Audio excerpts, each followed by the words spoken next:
Ya Bapak Ibu ya, kita mulai ya. Ya, silakan. Baik, saya izin rekam ini. Saya izin untuk merekam pertemuan kita hari ini pada Bapak Ibu sekalian.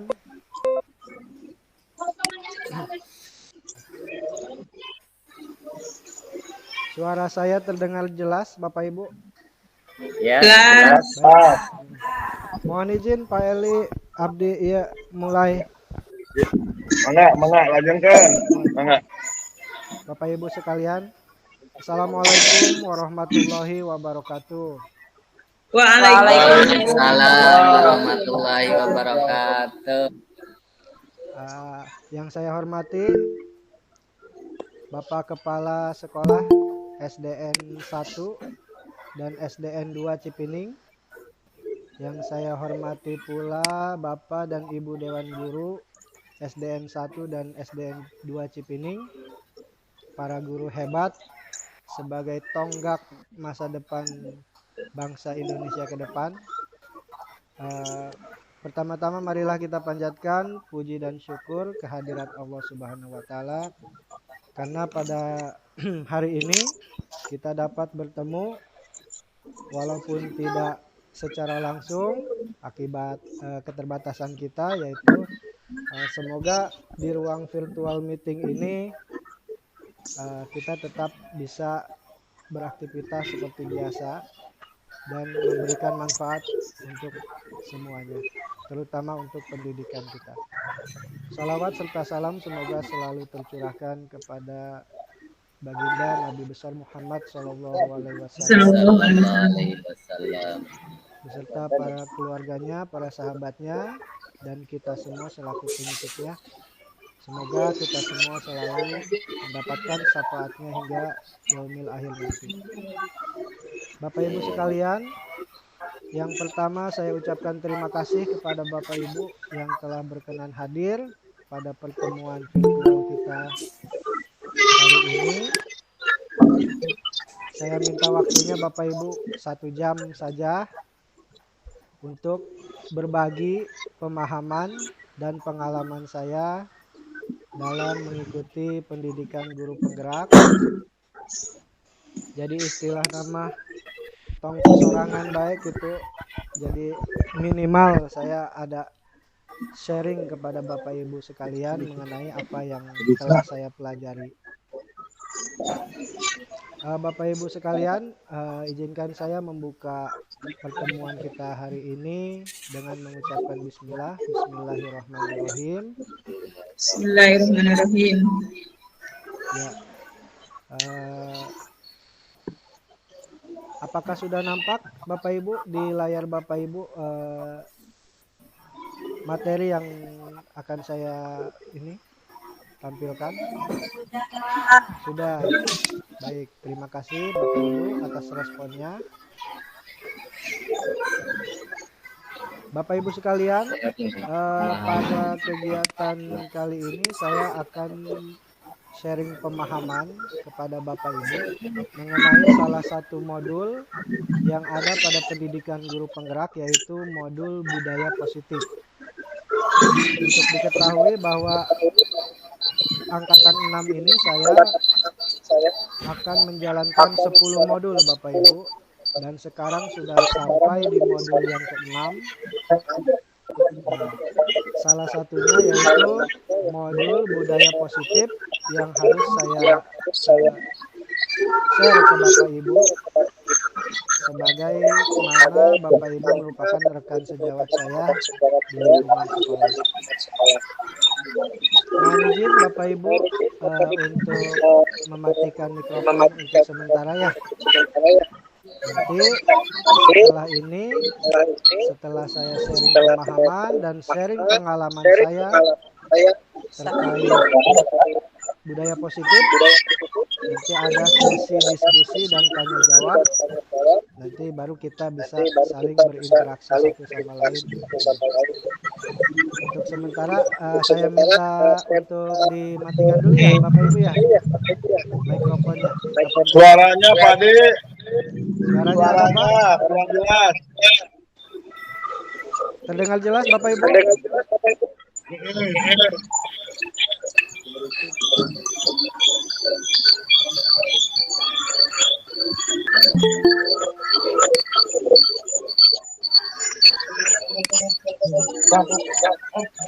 Bu Uy, apakah suara saya terdengar jelas Bu Uy?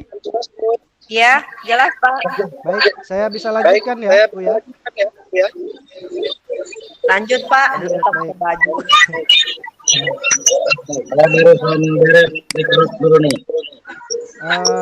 Mikrofonnya Pak Uding, punten.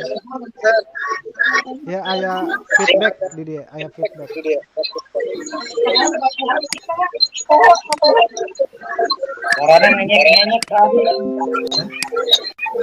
Ya, mikrofonnya punten Pak, dimatikan dulu. Oke, nah, sudah mulai stabil nih. Sharing pengalaman. Ya, Bapak Ibu yang akan saya sharing ke Bapak Ibu sekalian, yang pertama mengenai paradigma belajar murid atau kita semua. Yang kedua yaitu disiplin positif. Yang ketiga motivasi perilaku manusia. Yang keempat mengenai kebutuhan dasar manusia. Yang kelima posisi kontrol guru. Yang keenam yaitu mengenai keyakinan kelas. Yang ketujuh yaitu mengenai restitusi. Pak Uding, puntennya Pak. Itu mikrofonnya Pak Uding.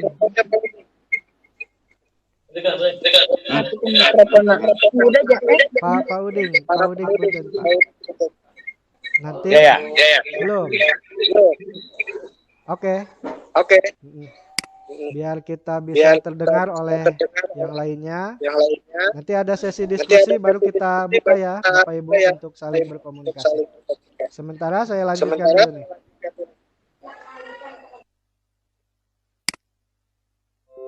Selanjutnya Bapak Ibu, pertanyaan pemantiknya adalah, dengan budaya positif, pendidik dapat membantu menumbuhkan disiplin positif murid.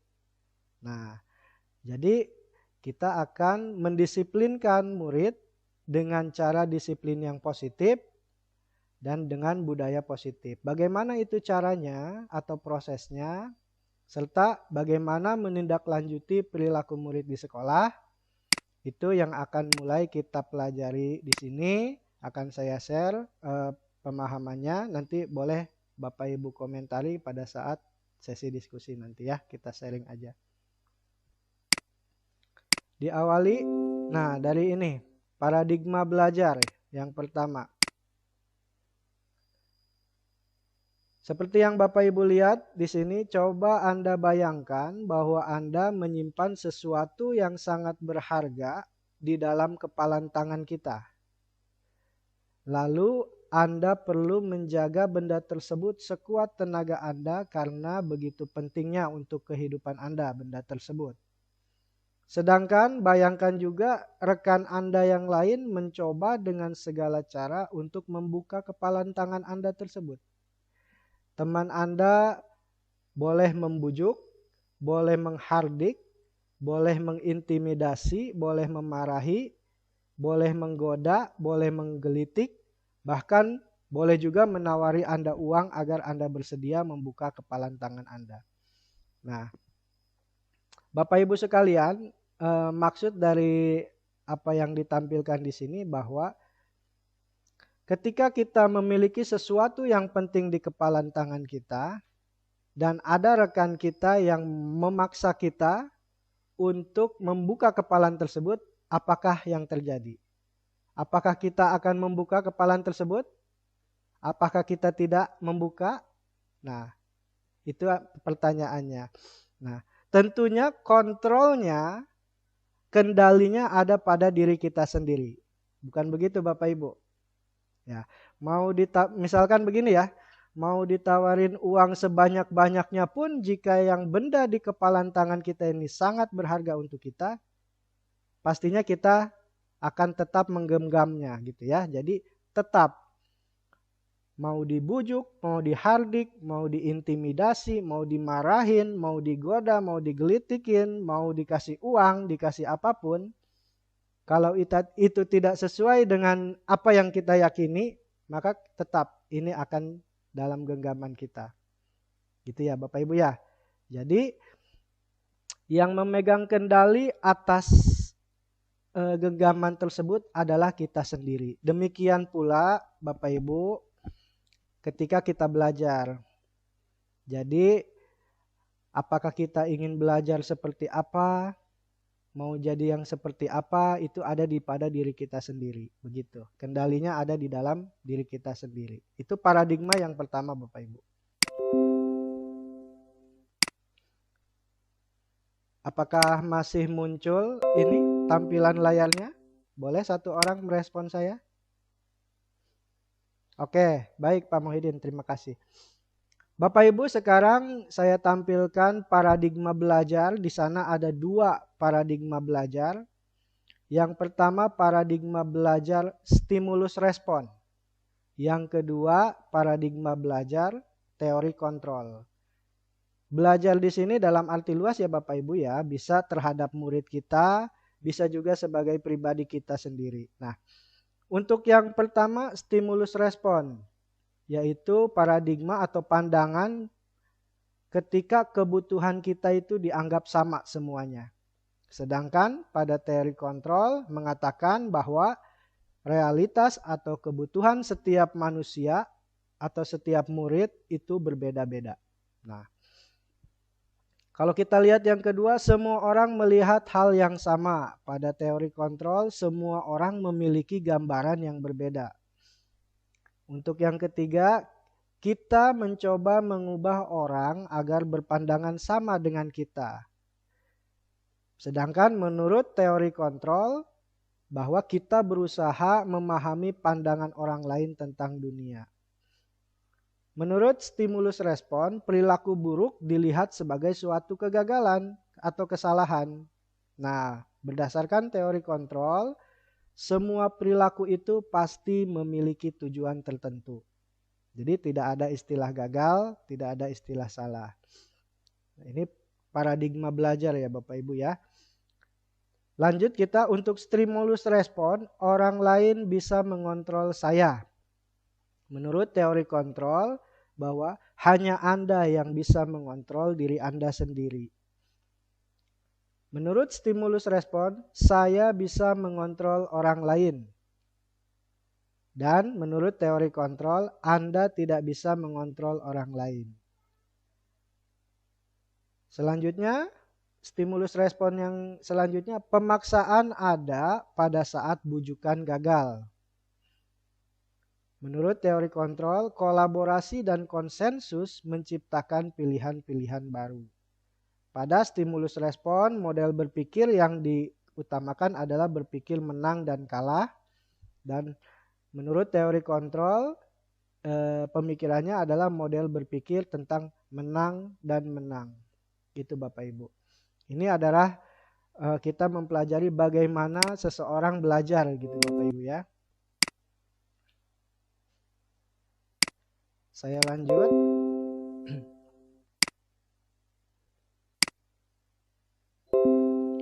Dalam rangka menciptakan lingkungan yang positif, salah satu strategi yang perlu kita tinjau kembali adalah penerapan disiplin kepada murid di sekolah kita.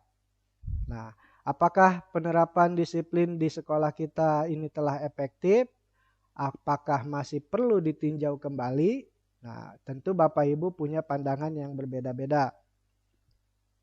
Selanjutnya, apa sih sesungguhnya arti dari disiplin itu sendiri? Nah, kita coba ingat-ingat kembali ya Bapak Ibu ya. Apakah tampil Bapak Ibu di layar Bapak Ibu presentasi saya? Kalau ada boleh acungkan jempol gitu. Saya khawatir apa yang saya sampaikan tidak muncul gitu. Ada ya Bapak Ibu ya? Tidak ada. Ngeblank Pak, ngeblank. Ngeblank hitam ya Pak Pepen ya? Iya. Baik, sebentar saya coba keluar dulu. Saya masuk lagi.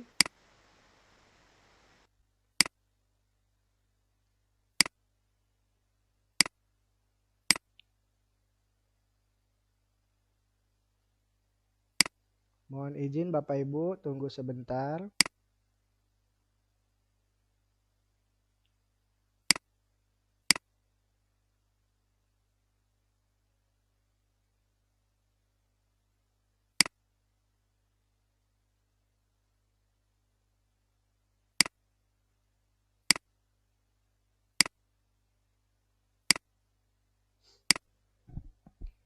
Apakah sudah ada Bapak Ibu? Muncul kembali.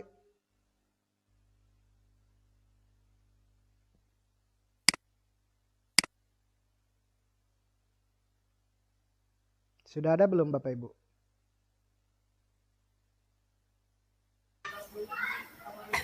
Ada Pak Pepen? Yang munculnya yang tadi.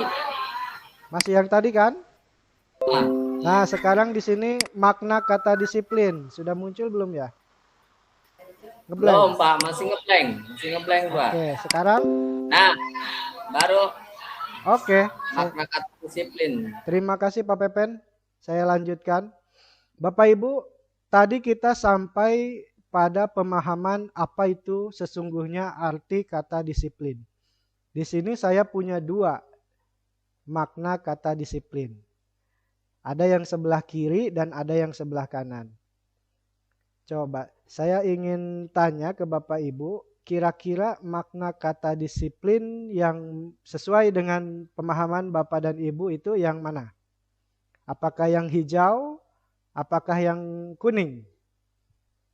Boleh dinyalakan mic-nya?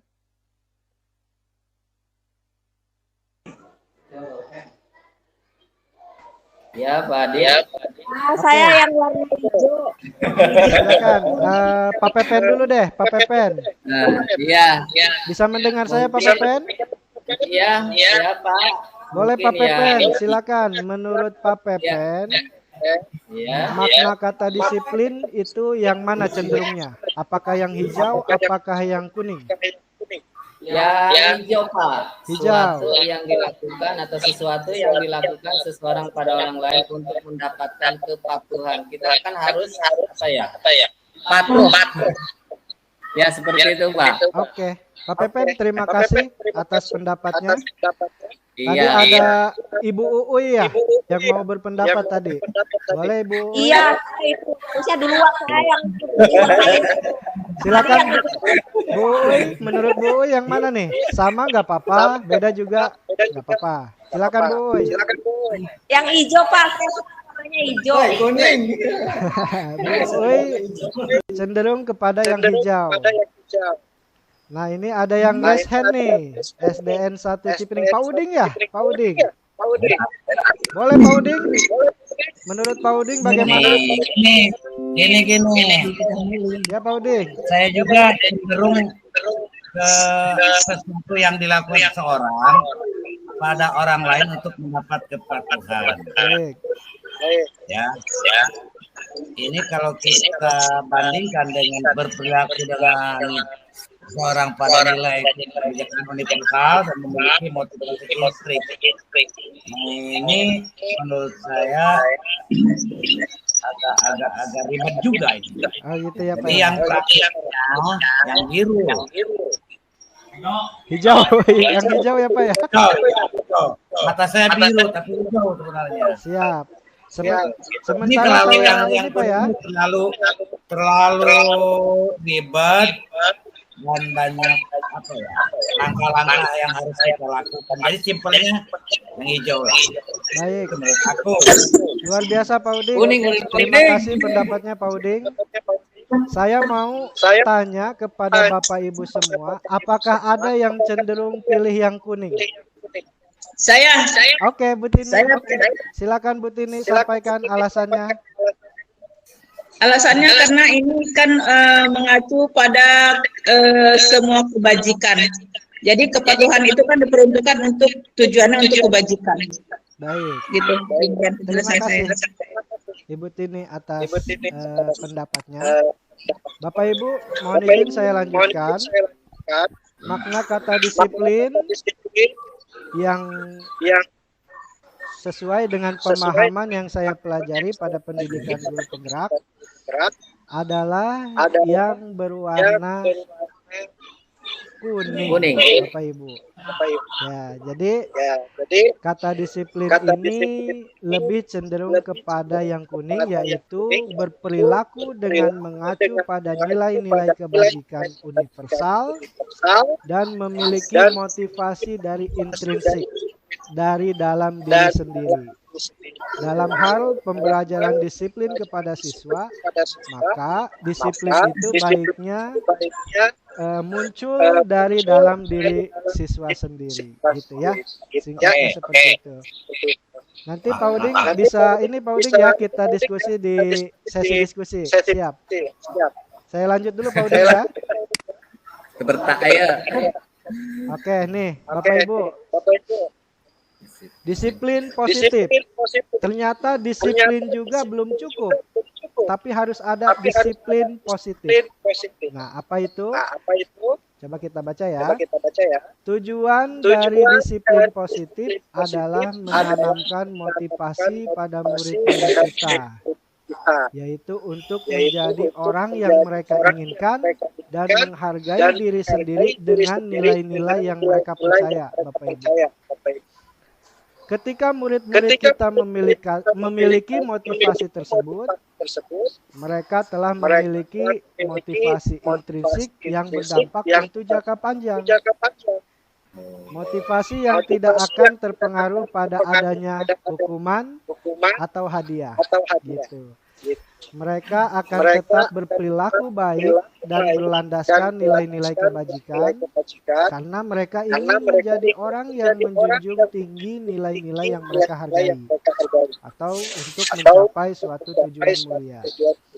Jadi kadang-kadang terjadi di sekolah bahwa disiplin itu kadang anak patuh terhadap peraturan sekolah hanya karena dampak hukuman atau satu lagi yaitu hadiah. Gitu ya Bapak Ibu. Ternyata disiplin yang positif yaitu adalah yang muncul dari dalam diri sendiri. Ya, saya lanjut dulu ya Bapak Ibu. Selanjutnya ada mengapa sih seseorang melakukan sesuatu? Nah, ini terkait dengan motivasi perilaku manusia. Menurut Diana Gosens, ini adalah salah satu ilmuwan juga ya di bidang pendidikan, bahwa motivasi perilaku manusia itu ada 3 Bapak Ibu. Yang pertama yaitu untuk menghindari ketidaknyamanan atau hukuman. Jadi hanya untuk menghindari hukuman saja, maka orang patuh atau melakukan sesuatu. Yang kedua, karena mendapatkan imbalan atau penghargaan dari orang lain. Dan yang ketiga, untuk menjadi orang yang mereka inginkan dan menghargai diri sendiri dengan nilai-nilai yang mereka percaya. Nah, Bapak Ibu, yang nilai yang ketiga ini adalah yang dimaksud dengan disiplin positif tadi. Nah, sekarang kita coba refleksi sedikit Bapak Ibu mengenai pertanyaan ini. Bagaimana tindakan terhadap pelanggaran peraturan sekolah atau peraturan kelas? Nah, di sini ada 3 yang biasanya terjadi. Untuk menindaklanjuti pelanggaran peraturan sekolah, ada hukuman, ada konsekuensi, dan juga ada restitusi. Nah, Bapak Ibu, ada yang mau berpendapat? 1 orang saja dulu. Boleh, silakan. Kira-kira ketiga pilihan ini mana yang sering kita lihat di sekolah, di organisasi kita?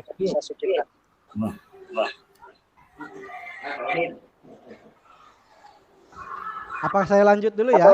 Saya lanjut dulu ya. Baik. Untuk yang hukuman Bapak Ibu itu akan berdampak pada identitas gagal murid. Nah, untuk konsekuensi akan berdampak pada identitas sukses. Begitu juga untuk restitusi. Nah, ya. Saya lanjut. Nah, selanjutnya ini terkait peraturan kelas kita di sekolah. Pertanyaan utamanya adalah mengapa keyakinan kelas bukan peraturan kelas? Nah, Bapak Ibu, setelah saya mempelajari modul budaya positif ketika mengikuti pendidikan guru penggerak, saya menemukan ada istilah keyakinan kelas, Bapak Ibu. Yang saya yakini sebelumnya adalah peraturan kelas. Ternyata keduanya berbeda. Nah, coba kita baca dulu nih dua masalah yang ada di bawahnya. Untuk apa ada peraturan memakai helm ketika sedang berkendara? Ada yang mau bisa jawab, Bapak Ibu? Kenapa sih ada peraturan memakai helm? Tujuannya untuk apa? Iya Pak, untuk menjaga keselamatan atau bila terjadi kecelakaan. Baik, bagus. Ibu luar biasa. Ada nilai di sana bahwa untuk menjaga keselamatan. Terima kasih Bu Uy. Selanjutnya masalah yang kedua, mengapa saat pandemi COVID-19 kemarin kita perlu memakai masker? Anda tidak mendapatkan Kira-kira sama ya untuk menjaga kesehatan kita, keselamatan. Ya. Pak Uding, boleh mic-nya di off-kan dulu. Pak Mukhtar yang minta bantuan, Pak Mukhtar. Punten ya Pak Uding. mana kopi? Soalnya Udah. suaranya ini. Kesini kedengeran. Belum. Udah mati belum? Belum Pak, belum. Oke, sudah. Sekarang sudah. Nah, ini Bapak Ibu, tadi ada yang menjawab Bu Uy bahwa memakai helm adalah untuk keselamatan. Sama halnya dengan memakai masker pada saat pandemi. Nah, untuk menjaga keselamatan. Keselamatan itulah yang merupakan nilai-nilai kebajikan yang harus diyakini oleh kita semua. Jadi, mengapa keyakinan kelas bukan peraturan kelas? Ada contoh lain misalkan, mengapa kita tidak menggunakan kalimat buanglah sampah pada tempatnya atau jangan buang sampah sembarangan. Nah, kira-kira mana tuh yang lebih baik kalimatnya tuh ya? Antara jangan membuang sampah sembarangan dengan buanglah sampah pada tempatnya. Nah, dalam hal keyakinan kelas, kalimat yang lebih baik di antara keduanya adalah kalimat yang positif, yaitu buanglah sampah pada tempatnya. Gitu ya, Bapak Ibu. Saya lanjut. Keyakinan kelas merupakan nilai-nilai kebajikan universal yang disepakati secara tersirat maupun tersurat yang ada di lingkungan kelas ataupun sekolah. Keyakinan kelas ini penting karena seseorang akan lebih tergerak dan bersemangat untuk menjalankan keyakinannya daripada hanya sekedar mengikuti serangkaian peraturan tertulis tanpa dia ketahui makna dan tujuannya. Murid-murid pun demikian Bapak Ibu. Mengapa mereka perlu mendengarkan dan memahami arti sesungguhnya tentang peraturan-peraturan yang diberikan? Apa nilai-nilai kebajikan di balik peraturan tersebut? Apa tujuan utamanya? Dan menjadi tidak tertarik atau takut sehingga hanya sekedar mengikuti serangkaian peraturan-peraturan yang mengatur mereka tanpa memahami tujuan mulianya. Selanjutnya, bagaimana sih caranya pembentukan keyakinan kelas tersebut? Nah, ini salah satu caranya Bapak Ibu. Pembentukan keyakinan kelas. Yang pertama, keyakinan kelas bersifat lebih abstrak dari peraturan. yang lebih rinci dan konkret.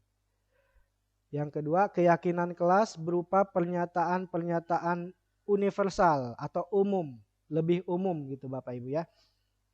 Yang ketiga, pernyataan keyakinan kelas senantiasa dibuat dalam bentuk kalimat yang positif. Yang keempat, keyakinan kelas hendaknya tidak terlalu banyak sehingga murid-murid dapat mudah mengingatnya dan mudah dipahaminya. Selanjutnya, keyakinan kelas sebaiknya sesuatu yang dapat diterapkan di lingkungan tersebut. Jadi kita tidak membuat sebuah keyakinan kelas yang tidak berkaitan dengan lingkungan murid-murid tersebut. Semua warga kelas hendaknya ikut berkontribusi dalam pembuatan keyakinan kelas lewat kegiatan curah pendapat. Dan selanjutnya bersedia meninjau kembali keyakinan kelas dari waktu ke waktu.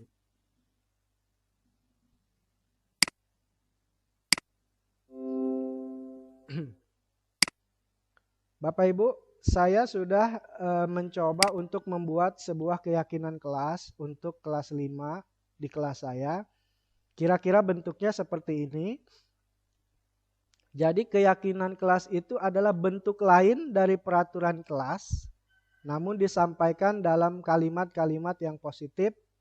Jadi tidak ada kalimat jangan A, jangan B gitu ya Bapak Ibu. Dilarang A, dilarang B, tidak ada.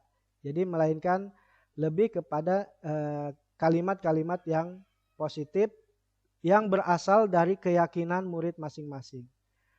Kalau Bapak Ibu lihat gambar di sini saya sudah buat, saya sudah tempel di kelas dan ini berasal bukan dari diri saya sendiri sebagai guru, melainkan saya melibatkan siswa untuk bersama-sama meyakini nilai-nilai tersebut.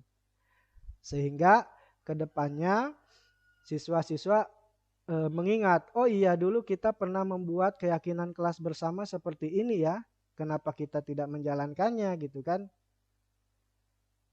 Ini lebih baik dibanding kita membuat sebuah peraturan kelas yang tanpa melibatkan murid itu sendiri. Bapak Ibu, saya juga baru mulai ini Bapak Ibu, baru saya tempel saja. Baru berjalan beberapa minggu sebetulnya ini. Dan ini sudah mulai merubah sedikit demi sedikit perilaku murid-murid saya di kelas, walaupun belum secara keseluruhan, belum secara terlihat secara keseluruhan ya, tapi ada dampaknya sedikit Bapak Ibu. Jadi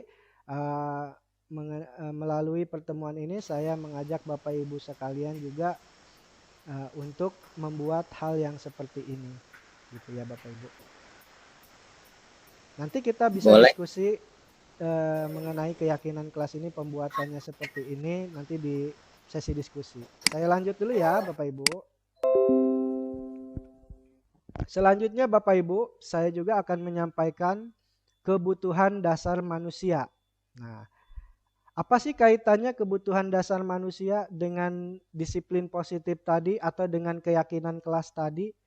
Nah, kebutuhan dasar manusia ini adalah yang mendasari siswa-siswa kita di sekolah, apa yang mendasari perilaku-perilaku mereka. Bapak Ibu, menurut yang saya pelajari, kebutuhan dasar manusia itu ada 5 Bapak Ibu. Kebutuhan yang paling pertama adalah kebutuhan bertahan hidup.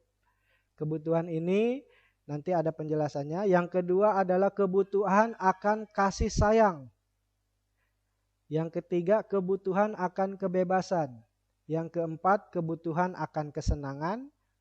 Dan yang terakhir kebutuhan atas penguasaan. Penjelasannya ini dia. Kebutuhan bertahan hidup adalah kebutuhan yang bersifat fisiologis. Seperti contohnya kebutuhan akan kesehatan, rumah, dan makanan. Kebutuhan kasih sayang dan rasa diterima merupakan kebutuhan psikologis. Kebutuhan untuk disayangi dan diterima meliputi kebutuhan akan hubungan dan koneksi sosial, kebutuhan untuk memberi dan menerima kasih sayang, dan kebutuhan untuk merasa menjadi bagian dari sebuah kelompok atau dari suatu kelompok. Dalam hal ini, murid-murid kita ya Bapak Ibu di kelas ya. Kebutuhan dasar manusia yang ketiga adalah penguasaan. Kebutuhan ini adalah kebutuhan atas pengakuan atas kemampuan. Kadangkala anak murid kita ingin diakui kemampuannya begitu Bapak Ibu. Itulah kebutuhan yang harus kita penuhi dari murid. Selanjutnya kebutuhan akan kebebasan berkaitan dengan kebutuhan akan pilihan-pilihan. Jadi murid-murid kita kan tadi berbeda-beda ya Bapak Ibu. Kalau kita hanya mentreatmentnya, memberikan pendidikannya dalam satu jenis model pendidikan, mungkin mereka ada yang merasa bosan, ada yang merasa jenuh dengan pembelajaran kita di kelas. Nah, disitulah anak memiliki kebutuhan akan pilihan, akan kebebasan. Yang terakhir yaitu kebutuhan akan kesenangan. Nah, kadangkala kita juga yang sudah dewasa juga sama ya, karena baik murid maupun kita yang sudah dewasa sama memiliki kebutuhan dasar untuk merasa senang. Nah, selanjutnya Bapak Ibu, selain kebutuhan dasar manusia, saya juga akan menyampaikan posisi kontrol guru dalam menyikapi tindakan disiplin murid. Nah, ini macam-macam ya Bapak Ibu ya. Nanti Bapak Ibu ini cenderung ke yang mana nih kira-kira kalau menyikapi tindakan disiplin murid Bapak Ibu di kelas. Menurut yang saya pelajari di pendidikan guru penggerak, posisi kontrol guru ada 5 Bapak Ibu. Yang pertama yaitu sebagai penghukum. Yang kedua sebagai pembuat merasa bersalah. Yang ketiga guru sebagai teman. Yang keempat, guru sebagai pemantau. Dan yang terakhir adalah guru sebagai manajer. Penjelasannya Bapak Ibu, guru sebagai penghukum bisa menggunakan hukuman fisik maupun verbal. Orang yang menjalani posisi penghukum senantiasa mengatakan bahwa sekolah memerlukan sistem atau alat yang dapat lebih menekan murid-murid lebih dalam lagi. Yang kedua, pembuat merasa bersalah. Pada posisi ini biasanya guru akan bersuara lebih lembut. Pembuat rasa bersalah akan menggunakan keheningan yang membuat orang lain merasa tidak nyaman, merasa bersalah, atau merasa rendah diri. Kaitannya tadi ya Bapak Ibu dengan tindakan kita terhadap perilaku murid.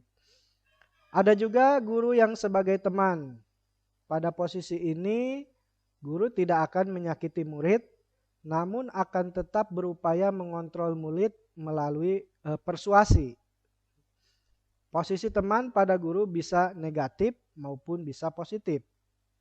Positif di sini berupa hubungan baik yang terjalin antara guru dan murid. Guru di posisi teman menggunakan hubungan baik dan humor untuk mempengaruhi seseorang. Itu positifnya. Dan negatifnya, guru sebagai teman ternyata ada negatifnya Bapak Ibu.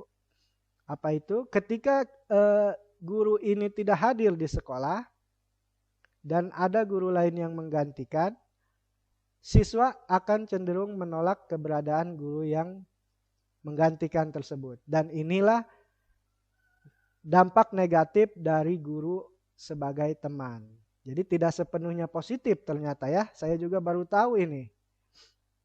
Jadi ketika gurunya nggak ada, seharusnya kan siapapun yang menggantikan, murid tetap berperilaku baik gitu ya.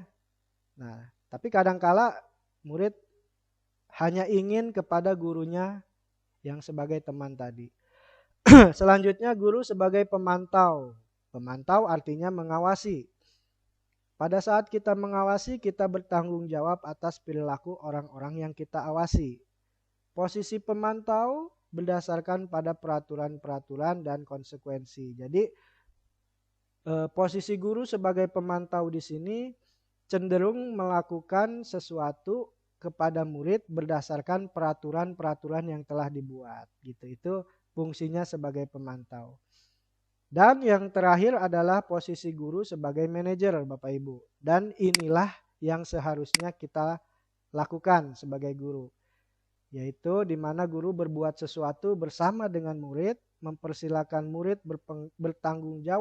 mempertanggungjawabkan perilakunya, dan mendukung murid agar dapat menemukan solusi atas permasalahannya sendiri. Nah, kaitan bagaimana tindakan yang tepat untuk mengatasi atau menghadapi murid yang melanggar peraturan kelas atau keyakinan kelas tadi. Salah satu caranya adalah dengan restitusi, Bapak Ibu. Kalau di slide sebelumnya ada dengan hukuman, ada dengan konsekuensi, dan ternyata yang lebih dianjurkan yaitu adalah dengan cara restitusi, Bapak Ibu. Ini juga saya dapatkan di pendidikan guru penggerak, baru saya dengar. Alhamdulillah ini pengetahuan baru untuk saya, dan juga saya ingin Bapak Ibu semua juga mendapatkan pemahaman juga. Restitusi adalah proses menciptakan kondisi bagi murid untuk memperbaiki kesalahan mereka, sehingga mereka bisa kembali pada kelompok mereka, bukan dengan merasa bersalah, tapi dengan karakter yang lebih kuat lagi. Nah, bagaimana sih caranya menjalankan restitusi ini? Nah, ini dia Bapak Ibu, tahapan segitiga restitusi. Yang pertama adalah menstabilkan identitas siswa dulu, Bapak Ibu. Jadi, kalau ada siswa yang melanggar peraturan kelas atau keyakinan kelas, yang perlu kita pertama kali untuk lakukan adalah menstabilkan identitas siswa tersebut agar dirinya tidak merasa bersalah. Dalam hal ini mempengaruhi psikologi murid tadi. Yang kedua yaitu memvalidasi tindakan yang salah. Ini kaitannya dengan kebutuhan dasar manusia tadi, Bapak Ibu. Jadi pahamnya adalah setiap murid yang melakukan pelanggaran pasti karena ada kebutuhan dasarnya yang tidak terpenuhi. Gitu. Jadi disinilah divalidasi oleh guru. Apa sih kira-kira yang contohnya adalah kenapa kamu melakukan hal tersebut gitu ya Bapak Ibu ya. Apa sih yang mendasari kamu melakukan pelanggaran tersebut di sekolah? Dan itu pasti ada alasannya Bapak Ibu. Dan dikaitkannya dengan kebutuhan dasar manusia tadi. Apakah dia tidak punya pilihan akan pembelajaran di kelas? Apakah dia butuh kesenangan di sekolahan gitu ya? Apakah dia juga tadi butuh yang lainnya, kebutuhan yang lainnya gitu? Nah itu harus divalidasi oleh guru. Dan yang terakhir adalah menanyakan keyakinan. Nah, setelah guru menstabilkan identitas murid, memperbaiki kondisi psikologi murid, guru mengetahui kebutuhan dasar murid yang tidak terpenuhi. Nah, selanjutnya guru menanyakan keyakinan. Kira-kira begini bunyinya, Bapak Ibu ya. Contohnya untuk menanyakan keyakinan adalah kira-kira menurut kamu perilaku tadi baik apa tidak? Nah, gitu. Selanjutnya, menurut kamu yang baik seperti apa? Nah, gitu Bapak Ibu. Kira-kira seperti itu bahasa kasarnya Bapak Ibu ya.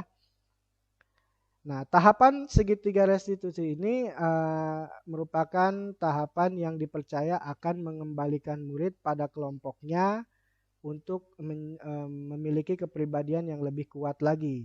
Jadi tidak menjadi lemah, justru akan menguatkan karakter mereka. Nah ini yang saya sampaikan tadi. Nah Bapak Ibu, mohon izin saya membagikan video ya Bapak Ibu ya. Saya izin membagikan video praktek segitiga restitusi. Ini adalah simulasi saja yang sudah saya buat. Semoga bisa ditonton ya Bapak Ibu ya. Kalau tidak ada suaranya silakan untuk disampaikan.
Pagi Gina. Kak Gina mau melapor, kemarin ketika giliran piket kebersihan Nisa tidak melaksanakan piket Pak. Padahal Gina dan teman yang lain butuh bantuan dari Nisa saat piket. Udah kalau begitu nanti Bapak panggil misalnya untuk menanyakan terkait piket kebersihan. Ya. Sekarang Gina kembali ke tempat. Silakan duduk Nisa. Pak, ada apa yang bisa dipanggil? Ada yang mau Bapak tanyakan kepada Nisa. Tadi ada yang laporan mengenai tiket kebersihan kelas. Apa ya Pak? Menurut Nisa, apakah tiket kebersihan kelas sudah dijalankan dengan baik oleh seluruh siswa? Iya Pak. Kalau Nisa sendiri, bagaimana? Begini Pak, sebetulnya kemarin Nisa tidak melaksanakan piket kebersihan bersama teman-teman. Baik Nisa, semua orang pernah melakukan kesalahan. Itu manusiawi. Iya Pak. Nisa bisa sampaikan ke Bapak kenapa Nisa tidak melaksanakan piket? Pasti Nisa punya alasan. Iya Pak, kalau Nisa piket, karena tiket kelas setelah belajar selesai Nisa pasti pulang lebih lambat dari teman-teman yang tidak piket. Sedangkan Nisa tidak punya teman untuk pulang bersama Zahra. Nisa kamu pulang sendirian. Oh, jadi itu ya alasannya. Menurut Nisa, apakah tindakan Nisa sudah sesuai dengan keyakinan kelas kita atau kepribadian Nisa? Sebetulnya enggak sih Pak. Kalau begitu, apa keyakinan kelas yang Nisa yakini, terutama mengenai tiket kebersihan? Semua siswa mesti tanggung jawab dan saling membantu agar kelas menjadi bersih. Lalu, apakah Nisa bersedia memperbaikinya? Iya Pak, bersedia. Kalau begitu, nanti Bapak kondisikan ulang jadwal tiketnya ya. Sedangkan Nisa, apa yang dapat Nisa lakukan untuk memperbaiki kesalahan Nisa? Nisa akan menjadi siswa yang bertanggung jawab Pak. Saya membantu dengan teman piket Nisa untuk menjaga kebersihan kelas. Oh iya Pak, Nisa juga mau minta maaf kepada teman-teman piket Nisa setelah ini. Baik Nisa, bagus. Sekarang silakan Nisa kembali ke tempat Nisa. Nah, Nisa minta maaf karena Nisa tidak melaksanakan piket pas kemarin sama teman-teman. Ya Nisa, gak apa-apa, asal jangan diulangi lagi ya. Ya, terima kasih Gina. Sama-sama. Sehat yuk.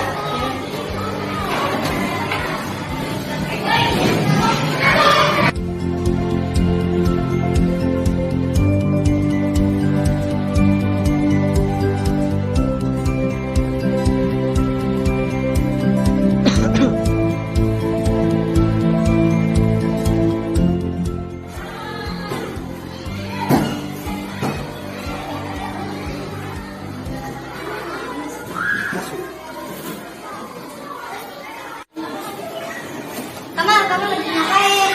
Enggak ngapa-ngapain. Iya, tadi kamu coret-coret meja pakai tip ya, itu kan nggak boleh. Sini tipnya. Enggak. Ini enggak. Enak, Kamal silakan duduk. Baik, Pak.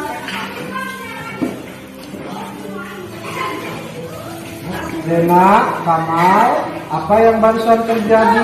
Bapak lihat kalian tengah berselisih saling. Apa yang terjadi sebenarnya?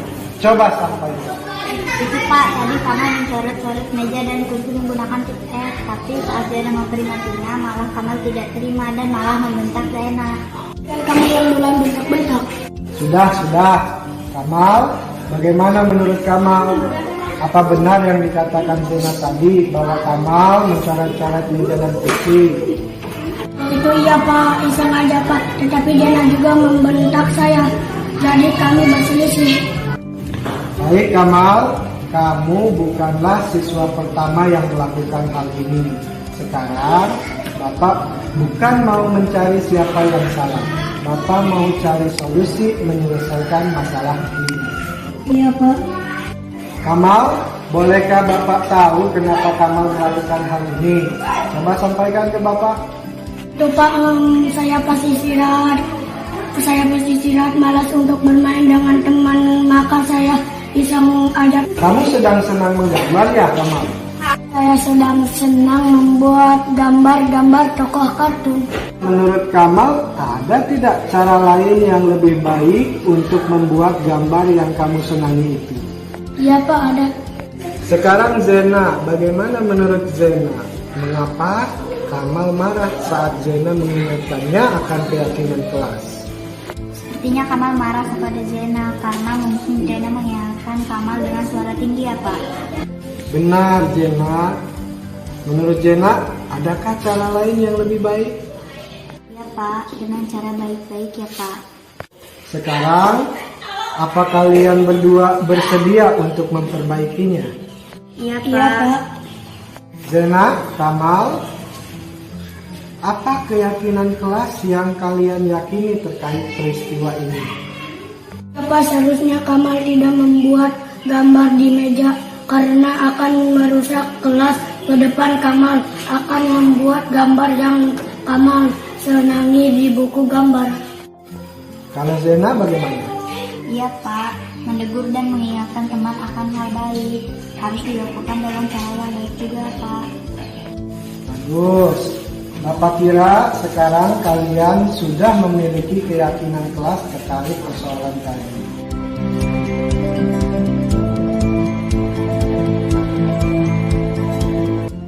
Assalamualaikum warahmatullahi wabarakatuh. Nama saya Asratun-Nisa, murid kelas 5 SDN 1 Cikini. Setelah mendapatkan bimbingan dari Pak Adi, bisa merasa Pak Adi jadi tahu yang bisa mau soal kebersihan kelas. Terus bisa diajak untuk memperbaiki kesalahan Nisa.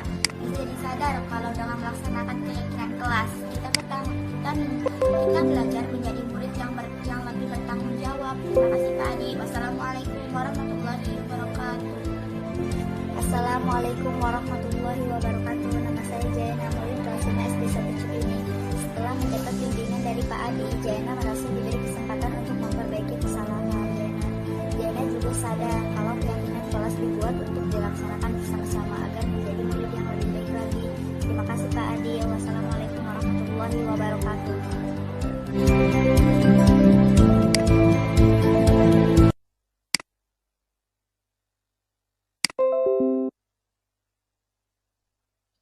Ya Bapak Ibu, itu adalah salah satu simulasi ya Bapak Ibu ya.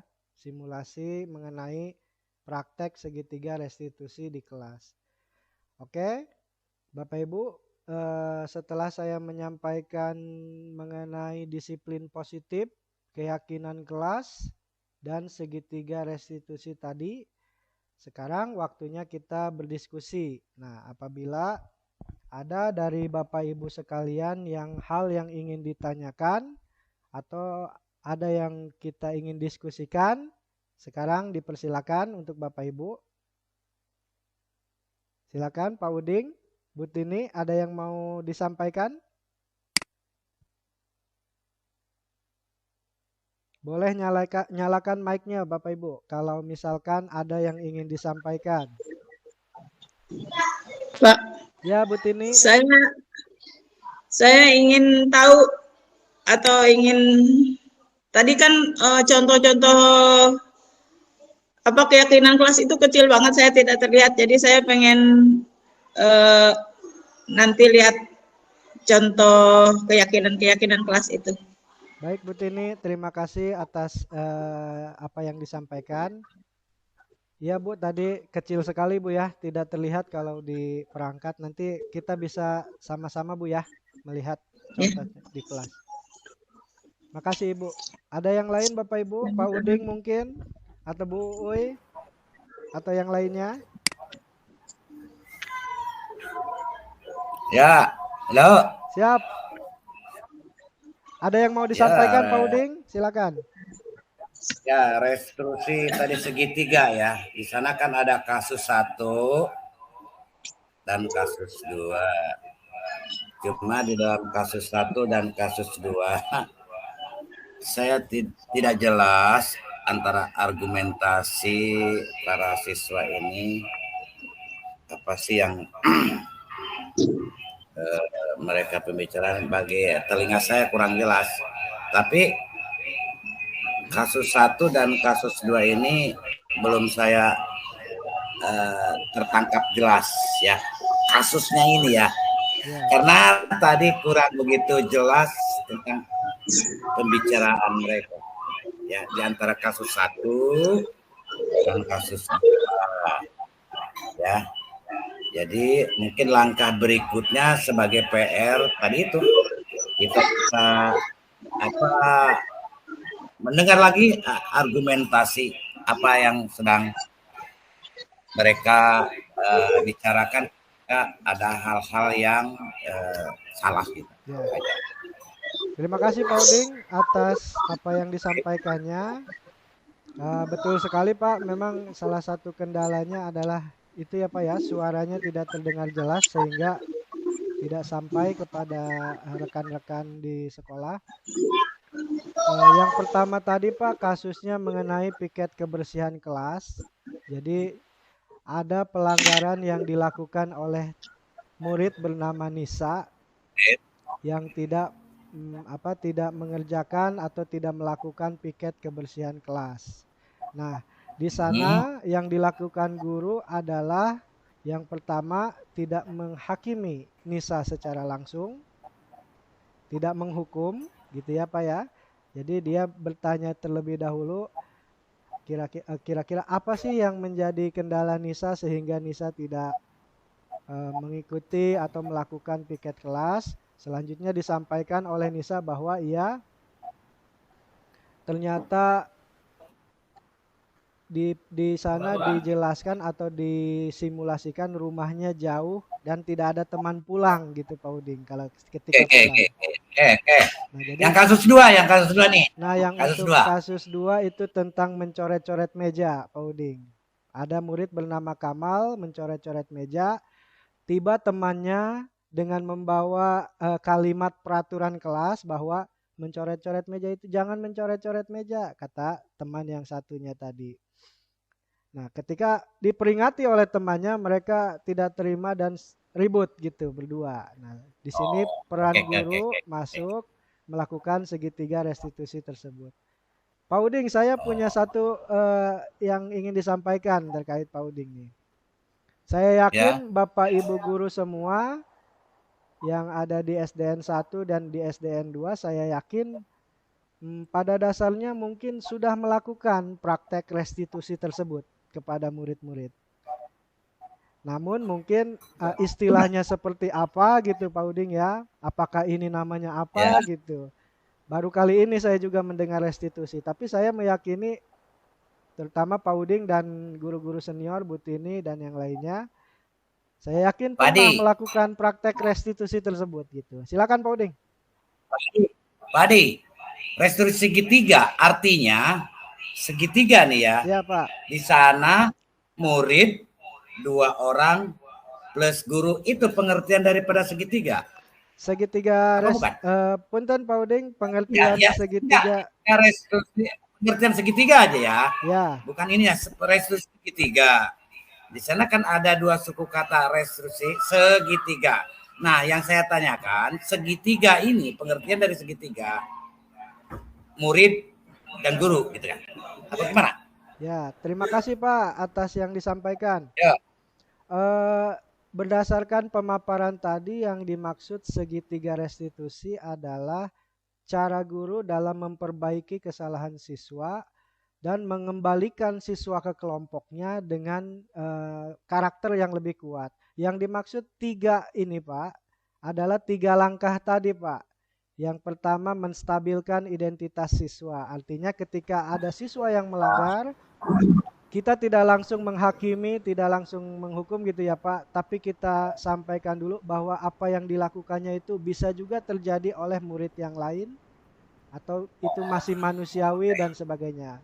Langkah yang kedua paling ya, jadi berkaitan dengan langkahnya Pak Uding, 3 langkah gitu, 3 langkah. Oh, langkah ya, 3 langkah ya. Iya betul Pak Uding. Oke, makasih.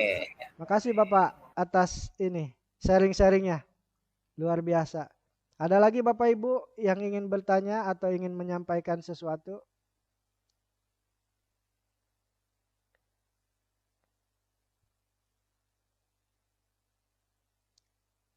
Sudah cukup? Apakah sudah cukup? Cukup. Baik, kalau sudah cukup, harapannya adalah apa yang saya minta dukungannya sekali lagi kepada Bapak Ibu sekalian, rekan-rekan saya yang hebat di SDN 1 Cipining dan SDN 2 Cipining untuk kemajuan kita semua ya Bapak ya. Saya butuh sekali pengalaman dari Bapak Ibu sekalian untuk menjadi guru yang lebih baik. Terima kasih Bapak Ibu atas kehadirannya. Pak Uding, Bu Tini, Pak Muhyiddin, Bu Mantap sekali. Ya, Bu Tuti. Sama-sama. Terima kasih kita. Sukses selalu Pak Adi.